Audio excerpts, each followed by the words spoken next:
We started the Teen Memoriam project honoring the lives of 16 teenagers killed in 2007. Teen deaths were on the rise on our roadways, and we wanted a way to make this real for them to help them understand that they're not invincible on our roadways. The Family Remembrance Event is a gathering of all of our Teen Memoriam families who have ever shared their story with us over the years. And it's an integral part of the Teen Memoriam project.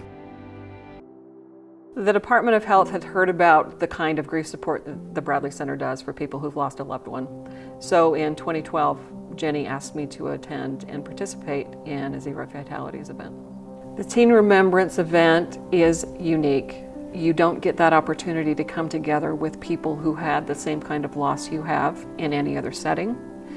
And it's a very different connection than you would establish by going to dinner with a neighbor or having lunch with your sister.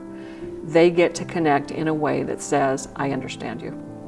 People who've experienced a loss and don't get the right kind of coping support end up often adopting some very negative and self-harming coping behaviors. It can be addiction, relationship difficulties, isolation, depression, anxiety, things that really change the trajectory of someone's life. Our society is so death averse when it comes to talking about the fact that someone's died or dealing with those emotions, that we don't take the opportunity to really grieve a loss. No matter how well people think you are coping with a death, no one goes through the loss of somebody they love and comes out of it 2 or 3 months later being just fine. It's just as important for people to be able to tell their story as it is to connect with other people.